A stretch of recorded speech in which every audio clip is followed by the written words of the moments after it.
Hello, I'm Cindy Arenberg Seltzer, President and CEO of the Children's Services Council of Broward County. Welcome to another episode of Future First, Focus on Broward's Children. When it comes to investing resources in the well-being of our children, the state of Florida is at or near the bottom of many key indicators, be it children's health care, school dropout rates, juvenile incarceration, caring for children with special needs, and so on. It is clear that our funding and legislative priorities do not align with what is needed for the children of Florida to be ready for the future. This is why the Children's Movement of Florida, also known as the Milk Party, was recently launched with 17 statewide rallies attended by over 15,000 participants.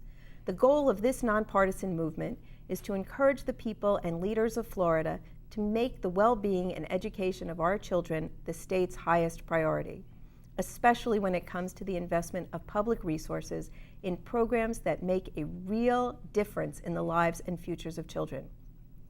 Joining me to discuss the Children's Movement, why it is needed, and what it hopes to accomplish on behalf of our children are Dennis Haas, President and CEO of ARC Broward, Anna Valladares, Chair of the Children's Services Council of Broward County, the Reverend Dr. Rosalind Osgood, President and CEO of Mount Olive Development Corporation, and Florida State Senator Nan Rich. Welcome, everybody. Thank you so much for being here today. Nan, you're on the statewide steering committee as well as one of our local heroes when it comes to children. Can you talk a little bit about why you felt it was so important to help launch this movement? Well, it's clear from your opening comments that this state does not make children the number one priority. And some very strong child advocates got together, beginning with David Lawrence, former publisher of the Miami Herald, who's been very involved with the universal pre-K movement. He and others came together in an extremely nonpartisan way, which I think is incredibly important. There are Republicans, Democrats, independents on this state steering committee. It's not about parties. It's not about politics, really. It's about children. And this group met, and a lot of background work was done, focus groups to see what people out in communities all across the state thought about the needs of children. What are the needs of children? What are we doing well? What aren't we doing well? And the result was a very strong feeling that we needed to create this movement and help educate and raise awareness among people across the state about children's needs. And I think some of the highlights or the points that are important that are going to be stressed. I mean, there are so many needs, as you mentioned, but certainly the universal pre-K, health care for all children, mentoring programs, assessments for special needs, which I'm sure Dennis will comment on, and support for parents and services for parents to help strengthen the family. These are the areas that the movement is going to focus on, and it was very exciting to see that people from Pensacola to Key West, all over this state, came out for these milk parties and really showed an excitement for what this movement can bring. We've had the women's movement and environmental movements and civil rights movements, and sometimes it takes that groundswell of people, activists and others to bring the issue to the fore. So that's really kind of the focus of the movement at this time. And it seems like one of the exciting things is, or a couple of the exciting things, both that, as you said, it's nonpartisan, and that it's not just child advocates. I think many of us around the table, having been child advocates for years, have felt we were shouting into the wilderness. Well, you know better than anybody, being the CEO of the Children's Services Council, that one of the important things in getting that passed in this community was not just the providers, but to have the background of the backing of the business community.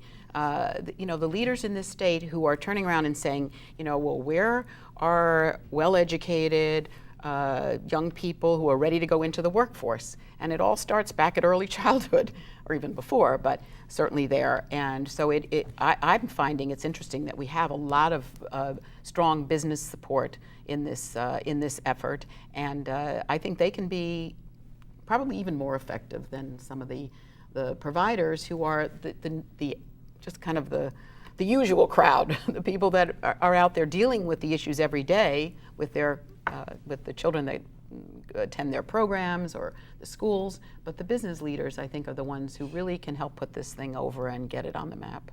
And absolutely that, and the power of the people. Dr. Osgood, at our rally, you, I know, were responsible for getting a lot of parents and families out there too who want to have their voices heard. That somehow, if we can connect those business leaders and those parents who care about their children and those children who were amazing, we should be able to do something pretty incredible here. Yes, as we look at a lot of the social issues that are facing our communities, especially those communities where a lot of the parents live 300% below the poverty level, they really desire to be better and do better for their kids, but they don't have the wherewithal. And that's why it's so important that it's a collaborative effort. If we're going to truly revitalize our communities and make a difference for our future, we have to come across those various sectors and educate and empower and equip parents to do a better job at parenting. We need mentoring programs. When I look at the fact that 80% of our kids come out of single parent homes, we need churches, we need community leaders to be involved with mentoring and serving as a liaison between the parents and those kids. When I look at my own personal life, and I think about right now I have 3 kids in 3 different state universities, 2 who were able to benefit from pre-K education and are doing extremely well, just really accelerating. Another kid who was not and seemed to be at a disadvantage now. So I've personally experienced the benefit of having kids get involved in pre-K programs and having those programs funded where the kids are not just kind of sitting home, but early their cognitive development starts very early in the pre-K process.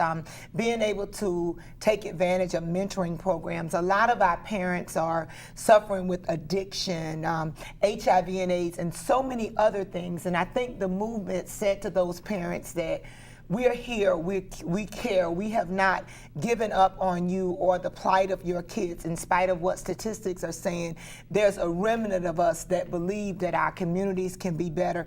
Even when we started this whole notion of having a special tax or a children's service district, that we had leaders even at that time that were progressive in their thinking. Good leaders see the ship in the ocean, but they don't wait for the ship to come to the banks. They go meet the ship, and they take a group of people to meet the ship and help direct and guide the ship in. I think in the state of Florida for too long, the ship has just been sailing on the ocean, and we've been waiting for it to make certain turns or follow a certain path. And I think now with this movement, what we're saying is that we're leaders. We're going, this movement, this Milk Party rally is a way of us meeting the ship and providing some education and direction and equipping our citizens to help guide that ship in. Because once that ship lands on the bank, we need to make sure that we have business leaders, clergy persons, parents, that as a community we come together and we direct our kids, or we empower them, or set systems and structures in place to empower them, and that we guarantee that we have our leaders, our legislators at the table. We can no longer afford to just allow legislators to sit in Tallahassee and just scratch the surface with this issue, or sit in Washington, D.C. Our kids are our future, and the investments we make now in those children is going to influence the outcomes that we get as we move forward. Which has been the mantra of the Children's Services Council that we've been so fortunate in Broward to have, but it's not enough. Yes. I mean, Anna, can you talk a little bit about the CSC and what we've been up to? And I what I like about the movement is that it's really empowering everyone that's a stakeholder in the community and educating them. And from the CXC perspective, being a funder, a major funder in the community in Broward, and also being a tax district where we're utilizing tax dollars, this is not about raising taxes, it's about raising children. And that's what we're trying to really educate the public about. And I see a very positive results coming. From our perspective, CSC is dedicated to ensuring that our kids in our community are growing up safe, nurtured, well taken care of. For that purpose, we basically fund over 200 programs in the community. And these programs are evidence-based programs that are really giving us excellent return of investment. We put in dollars back in the community, and we also, by putting these dollars back in the community through these services that we provide children's in Broward and their families, we're also being able to leverage dollars from the state and from the federal government, which are all put back into the community. And we have also been, and going back to the community involvement, the business community involvement in this, we have also been able very successfully to involve the business community by generating funds from the business community to help fund our programs.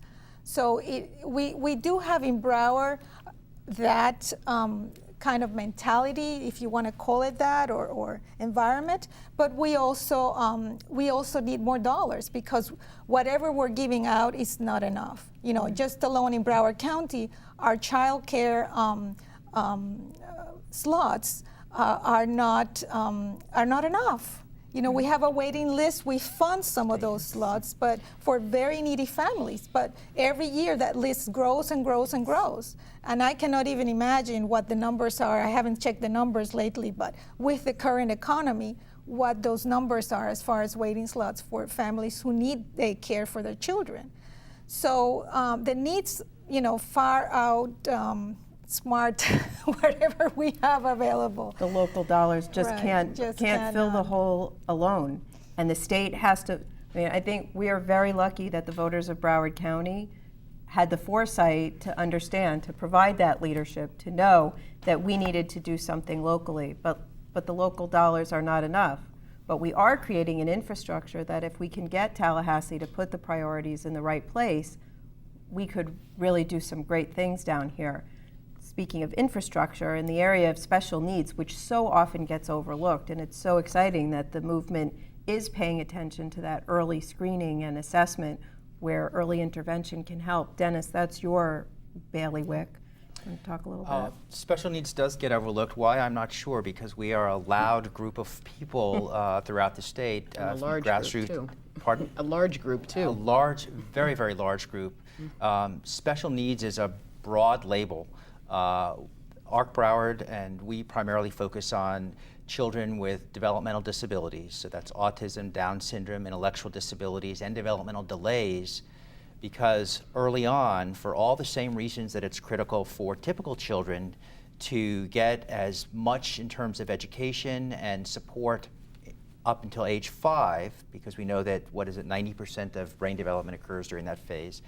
It is even more important for children with special needs, because so many of those children with the right therapies, physical, occupational, speech therapy, or other help, if they get concentrated and the correct amount of it early, then that gives them a shot later in life to succeed to their maximum potential. But it also, from a purely economic standpoint, saves huge amounts of money down the road, because so many of these children are able to grow and be productive. They work, hold jobs, and are able to live independently. Many do not and need greater amounts of support. But when we, at ARC Broward, we serve from babies to people that are 80 years old.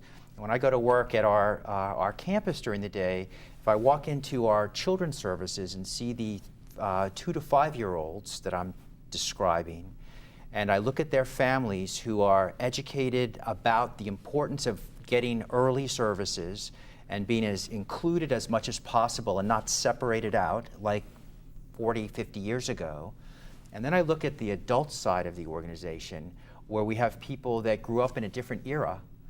And what these kids are able to achieve today with good services early versus what was available yesterday is astounding. The differences are magnificent. So.